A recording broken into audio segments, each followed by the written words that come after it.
to Marriage Matters Today, Marriage Talk. Look at us. We all in this little room together like a little studio and stuff. Don't get used to it though.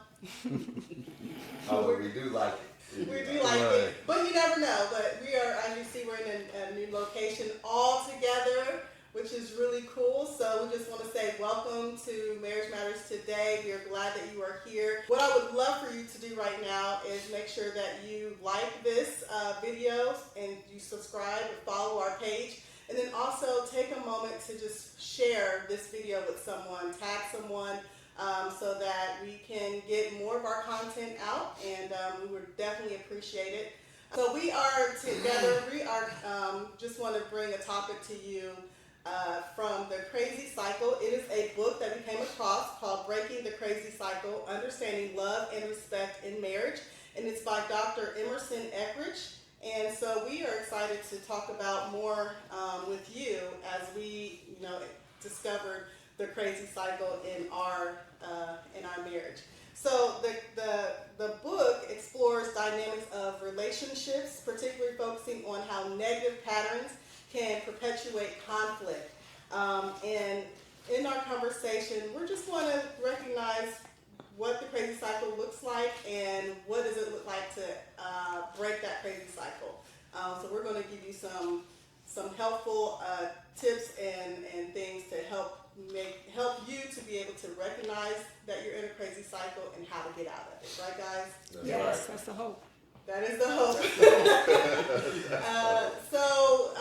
And we looked at the crazy cycle and we looked at the Bible biblically. We're going to be kind of coming from Ephesians chapter 5, 25 and 5 and 33, and I'll read that for us, okay?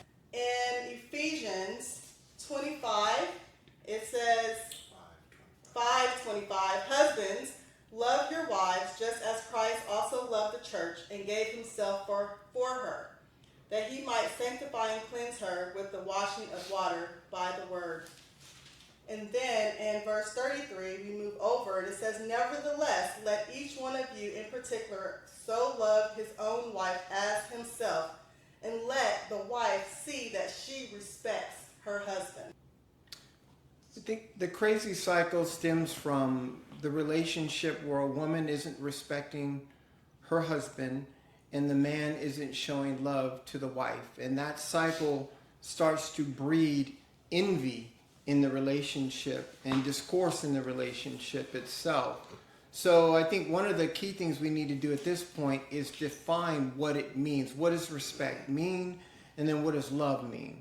Love comes from the word agape. So it's a unselfish love. It's one that we're giving without an expectation of receiving anything back. And that's where a man's ultimate responsibility is, which I understand is difficult, and you're going to hear a lot of that difficult coming from me today. But we shouldn't have any expectation when we are giving that love to our wives at all. Yeah. Respects. Who wants to define that? Reverence. Respect is reverence to your husband. Uplifting, encouraging, listening. Yeah. I think also that it's preferring your husband. Like years ago, I wrote an article on the big piece of chicken, Mm-hmm. right? Yep. So that's it. That is saying that no matter what, my husband is going to get the big piece of chicken. And so, whatever is happening in life, my preference is to make sure my husband is seen, he is preferred over anything else. Mm-hmm. Yeah. Instead of the big piece of chicken, she's going to give me that Thigh. You're right. But it got to be a big thigh. There you go.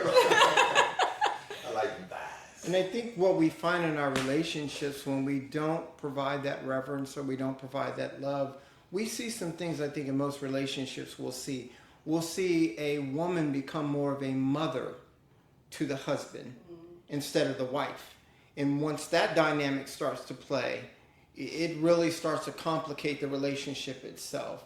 And we happen to see a lot of that in our relationship at this point because we have a young man and a young 14-year-old turning 15. So mom plays that role of trying to mold this person into a man from a woman's perspective. But a lot of times what will occur in our relationship is I'll be close to that vicinity and I get caught up in the same thing. And then that's when I think I'm losing a sense of respect. And the crazy cycle starts. So I'll start to say, do you know who I am? Do you know what I am? And then she gets upset because I'm starting down that path of trying to define my, I'm the husband, I'm the king, and all these other stupid stuff that I think is just more bravado, because I'm misunderstanding what my wife is saying to me as she's talking to my son and trying to help him become a man. So that's an example right there. That's pretty good. So, when I think about, because you brought up, I don't have sons, I have a grandson, but when you're a mom or a grandmother, you're loving your child, you're loving your son, but at what point do you start to model respect Yes. to him? At what age does it become just a motherly love to where now you're modeling respect? That's good. That's a good one. Or even when is it that the son is turning into a man and he is requiring respect? Oh. And that bumps heads too. Because Yeah. I know we're talking about marriage, but it starts as early in manhood as early as the relationship between he and the mom. Yeah, the son and the mom. And we've even talked about how our background defines, like, sometimes how when people are talking to us, the perspective that they're coming from can be misconstrued based off of maybe their upbringing. Like, did you not get a lot of respect when you were a young, son by your father or your mother or whatever? So, I mean, that requiring the bravado, where is that stemming from? Because that could have nothing to do with the wife. Yeah. It could have nothing to do. A lot of it has to do with the world. See, we're influenced by everything around us. It doesn't matter if you look at it from a Christian perspective, a worldly perspective, satanic perspective. It's still influence, and we have to allow those influences come to us. We have to allow that in, and the more we allow in, negative or positive, it is going to come in you, and it's going to start defining who you are as an individual. So from a Christian perspective, we allow the Holy Spirit to influence who we are. So we become more God-like, more Christian-like, more Jesus-like. That's a positive thing. But when we start looking at things from a worldly perspective, it's much different. There is no base. It always changes and fluctuates how we are. So those influences come into our relationship with our son, the influences come in a relationship to our husbands, and therefore we start to define these things which may be unrealistic by nature because of those things that you just brought up, Yeah, so it makes me think. So we've talked about what respect is. Have we talked about? We haven't, but I wanted to get more specific, like with respect? Yeah, like from the men's perspective, how do you? Well, I was just going to ask, because it says he references men are energized by respect. So we've defined it. So now it's like, help us wives understand how you get energy from your wife respecting you. Because I need to take some notes. Now, Right. I think, for one, being heard, and not. I understand that wives are emotional and they are allowed to have feelings, but we as men sometimes come to you with how we feel about certain things about you, and then your emotions take over before we can let you know how we feel. And then I think it stops there when we try to let you know, and it's like, I'm just trying to share how I feel, and it's lost in the emotion at the time, and now I'm dealing with your hurt and how I felt is put to the back burner again because now I have to deal with how you feel and now you're hurt. And so what I was dealing with never gets dealt with because I'm dealing with you and making sure you're all right. You know, and so I think the respect is hear me out, help me heal. You know what I mean? And give me that respect that I give you when you come to me and say, hey, babe, you did this. And I have to sit here and I have to hear what it was that I did to you. Give me that same respect when I come to you and be like, hey, this is what you've done to me. It's funny that I'm not saying it's funny, but just in light of what you just said, and I think we'll talk about that because it talks about like neither wrongs are justified, right? But each person is acting out of pain. Yeah. So you're feeling disrespected. You know, see, I'm just using you guys as an example. You know, Susan is then feeling unloved, and that's what part of the cycle is. But you're saying that being heard, hearing, that's what I'm hearing. You want to be heard, and you want to feel as though your voice, what you are stating, is to be respected. Aside from how you feel, how the woman is feeling about what you said, instead of acting out of the emotional side, female, woman, then just interpret it as though I need to respect what he's saying. Yeah. Is that how Yeah. okay. Yeah. Hear what I'm saying? Would you? Yeah, no, I mean, I agree, you know what I mean? And it's like, we always talk about, you know, having those conversations with one another and listening to one another. And like you said, sometimes those things can get in the way because we're wrapped in this flesh and the flesh dwells no good thing. But just remembering, hey, listen to what I'm saying and vice versa. I'm listening to what you're saying instead of, like you said, falling into the emotions of that feeling. Just being, I love you. You know, and I'm not coming at you with anything that, I'm not trying to hurt you. I'm trying to better us. You know what I mean? We were talking about the crazy cycle and how the crazy cycle is really important in marriage. You know what I mean? For all marriages, because it helps us to learn each other and to grow closer to one another. It's good for us in marriage if we go through it the right way. Right. You know what I mean? Right. But yeah, I think that's one of the biggest things when it comes to respect and then Being heard. yeah, being heard. Yeah. Being Would heard. you say that the action that your wife takes in being heard is taking heed to what you said? I'm not the master. You're not a slave. Right. So therefore, if you take heed to everything I say, you might as well put on the tag of slavery, because that's what that was. We're in a union together. We're bonded together to be able to make a perfect union under God. So the things that I say to you must be spoken to you in a sense of love. If I speak to you out of love, then you're going to speak to me. You're not going to speak to me in respect, and vice versa. So we'll be out of character as we communicate with each other. So I would say to your question is no, you don't take heed, but we need to be working together. And you kind of went right into this direction I wrote down, because in our conversation, I'm always saying this: I'm not trying to be right. I'm just trying to understand. Because if I always try to be right, then we play those roles of master and slave, right? I'm right, you're wrong. Do what I tell you Or to do. teacher and student. Or you know, teacher. yeah. Yeah, or teacher and student. Yeah, you can play that. I'm right, you're wrong. But we know that that's not true. The student can know as much as the teacher. Mm-hmm. We know that. We can come to a certain point.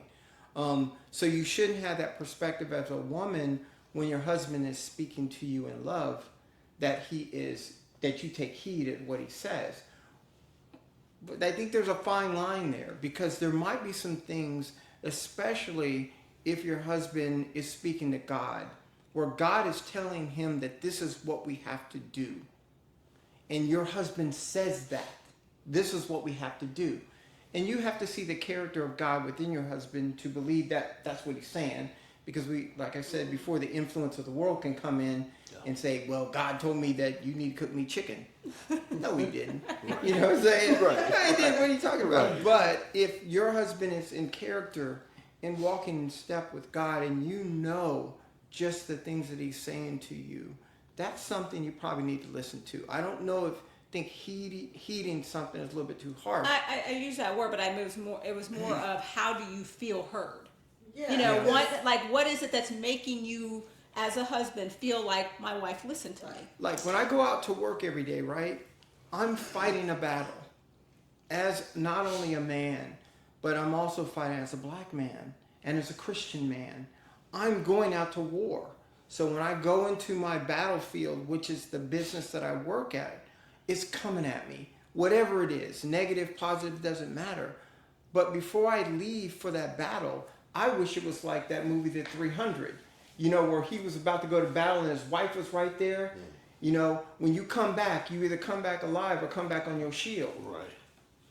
That right there is respect. Right. That's like, go, honey. Right. I got you. And I'm ready to go. But when I go out there and I ain't got no, I mean, you ain't talking to me, I get no kisses, no love. Hey, I'm going to battle, honey. See you when you get back. It's like, Maybe. yeah, maybe. So I don't know. I know I kind of twisted a little bit, but I think that that's kind of where my vision is. Where, you know, like I got to make sure I love you when you leave. I got to make sure you leave in love, because Rico Suave's out there. He's coming.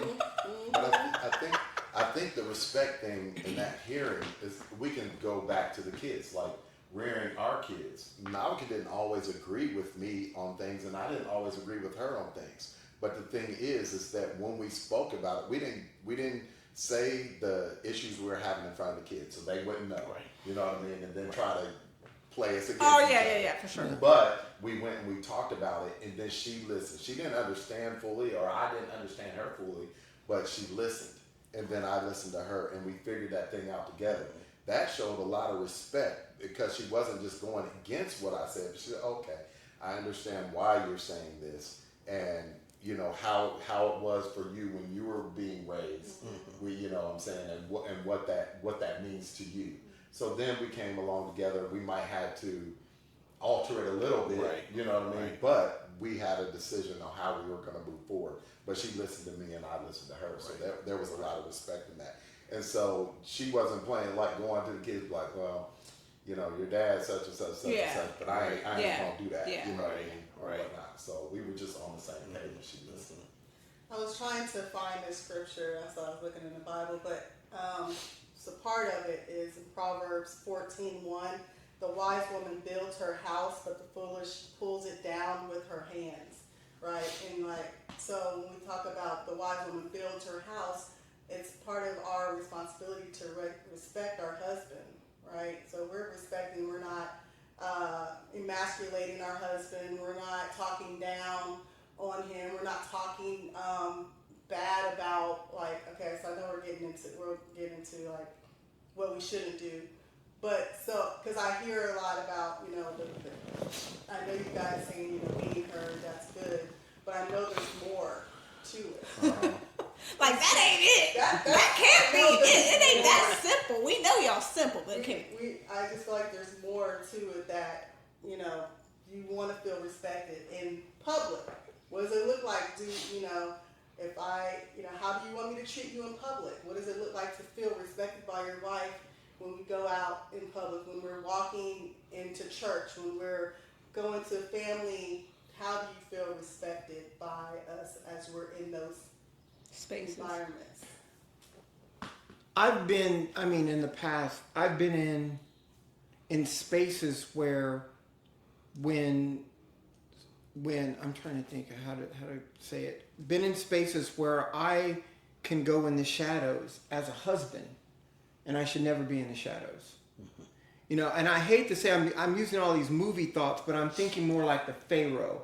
When I'm walking in the room, I'm the Pharaoh, you know, and that's my queen. So anybody that approaches me, that speaks to my queen, they got to speak to me first. How you doing, Richard? How you doing, Angel? That's my thought. Now I know I'm using that as an analogy not a reality. But I think that that's kind of where I'm thinking. I'm like, dude, if I'm walking into an arena, which is her arena, if I go to OSU where she graduated from, I walk in there, the first thing that my thought is, this is my husband. Not like, hey, how you doing, Johnny? No, you got to introduce who I am first before you start all of this communication. Mm-hmm. This is my husband, and I should be doing the same thing. I should never go in an environment, especially when you're looking at the opposite sex, for me, and not introduce who this woman is. Yeah. There should not be a woman that come up and touch my body, even if I've been the best friends forever. You shouldn't become, Richard, I'd like you to meet my wife. And then she was going to give some nonverbal cue to this woman, like, it's okay. You can touch Pharaoh. She can be like, you know what I'm saying? It happens. Those are realities. Those are realities. And we should work on those cues. And I think that once a man feels that in his relationship, he is powerful. And I see that in relationships that we have. The one thing that I see, and I have to give kudos to Navka and LJ, I'm saying that, I see that in your relationship. I see the way you guys move in a crowd. And it's amazing to me that I'm like, dude, I like the way that looks. That looks what I'm thinking. Now, I know my wife does that too, but we haven't been married as long as y'all were. You ain't saying that anymore. You guys are cueing without even talking to each other. You'd be like winking and, what's the shit? She said she got to use the bathroom. How'd you get that from that?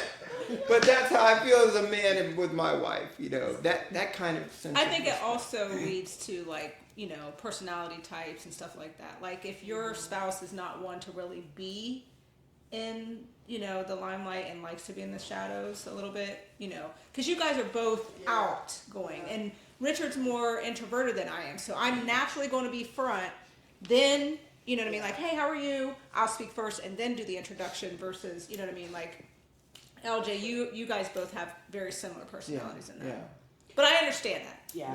I know I had hung out with a friend and I hadn't seen her husband in years. And so we casually did a small hug and then I gave him this big hug and that was offensive. And so what I got from that is now every time as a man, if I give you a hug, I'm giving your lady a hug as well. Yeah. Because I don't even know you. And I will tell her, hey, I know I don't know you, but I hugged your husband. How are you doing? Yeah. Because I want to make sure that I don't ever make someone feel that, that uncomfortableness and just out of respect. So, and I think a lot of it too, when we think about how we handle some of this crazy cycle is what we've seen in our parents. In their relationships or their lack of relationships or whatever, it's this is how they responded. And, sometimes we just have to sit back too and think, okay, but Derek's not my dad and I'm not my mom. We're different people. And so sometimes we have this misconception of what things should look like. We hop into this crazy cycle. My dad felt respected because my mom did this, but that's not necessarily what Derek has or what he needs. Yeah. Or even identifying yourself in that sense of respect of what you do. That right there is boom. When you see people that are trying to acquire respect by what I do, I'm the CEO of so-and-so and so-and-so. That's not who you are. That's just something you're doing. Mm-hmm. We need to know who you are. And then for husband and wives, we need to understand who is my husband, not what role he plays, but who is the individual himself. And hopefully that definition will have Christ in it. That will help define what that person is. Yeah. Moving on. Yeah, so, I think we're ready to move on. Love. Yeah. So I want to come out and say, I know from my experience in my relationship, love ain't sex.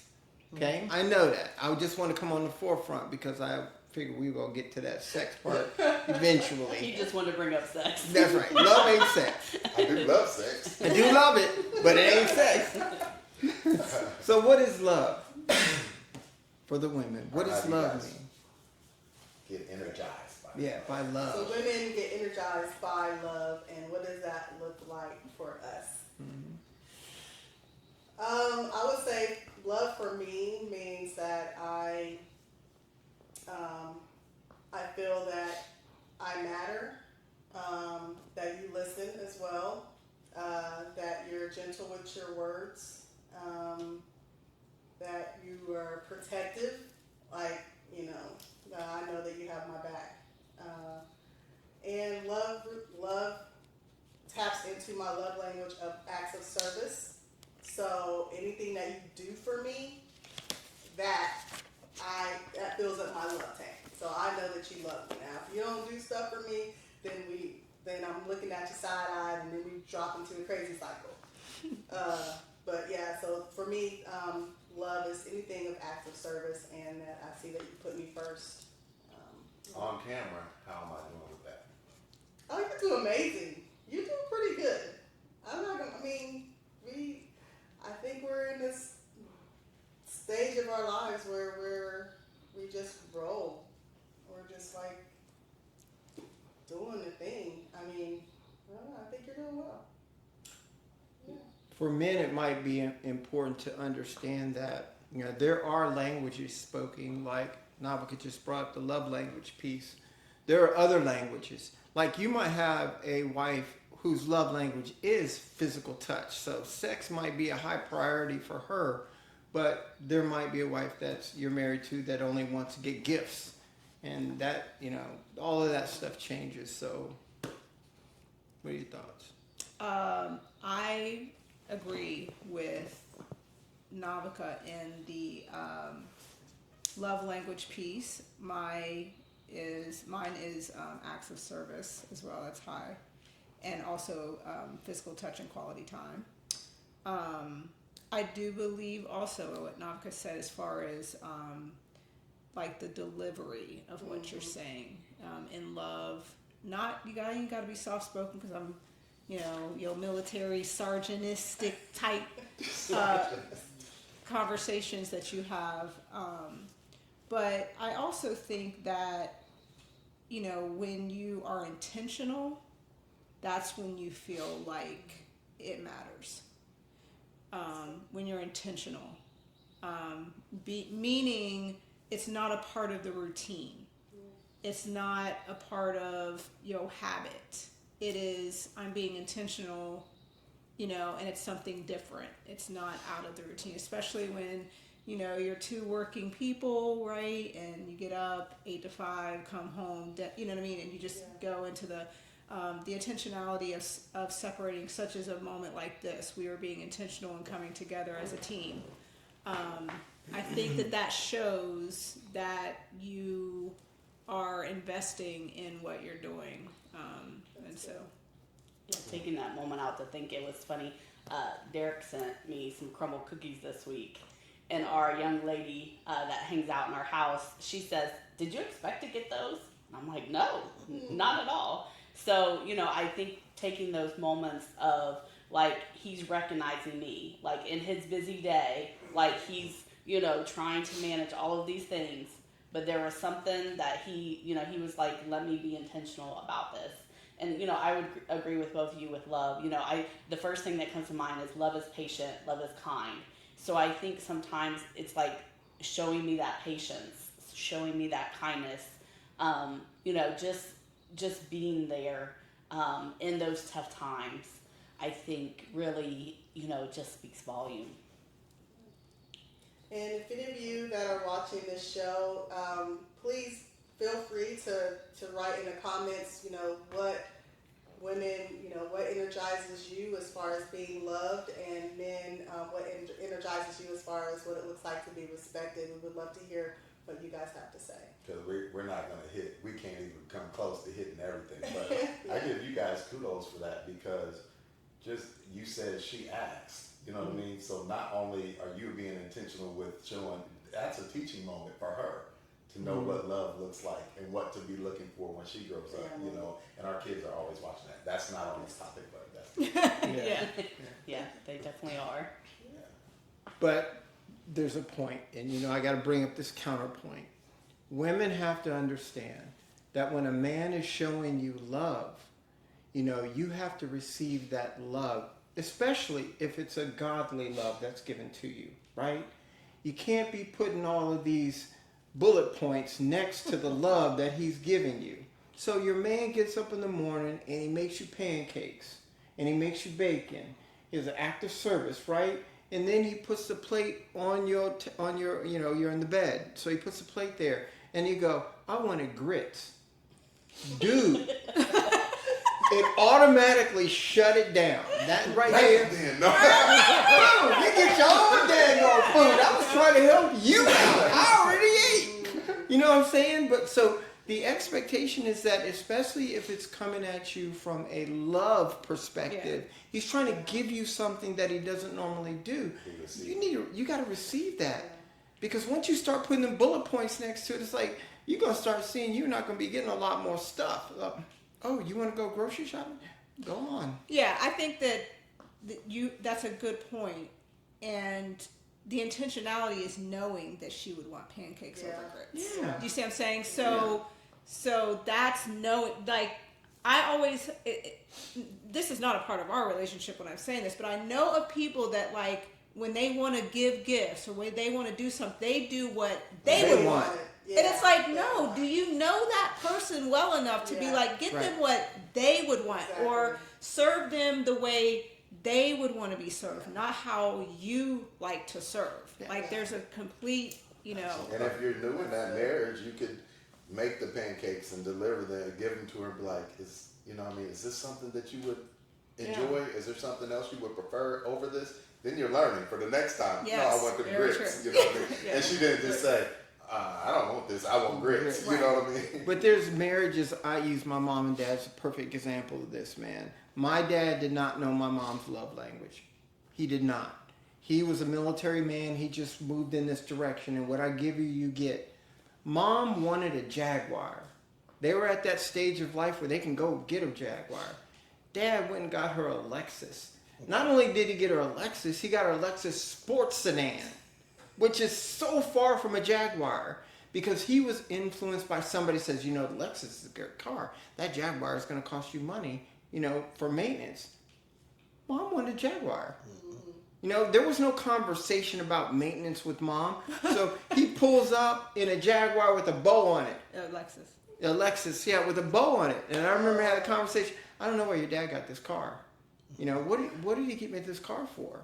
I'm like, I don't know. You don't want to do that. You got to know what your spouse wants. You got to know what that need is for her to motivate her.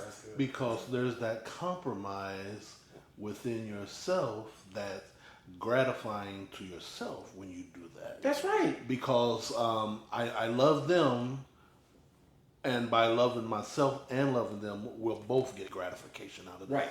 And you're doing it for self and for them, but ultimately you're doing it for yourself. You do it right. I love me more. Yeah, and but you do, but you do, you know what I mean. But it's out of kindness, you know what I mean. But it's not out of love. It's out of kindness. That's exact. I like It's that. kindness because you think, I'm doing this for this person because I love them, and I'm doing it, But it's out of kindness, Right? You know what I mean, because you have them in mind.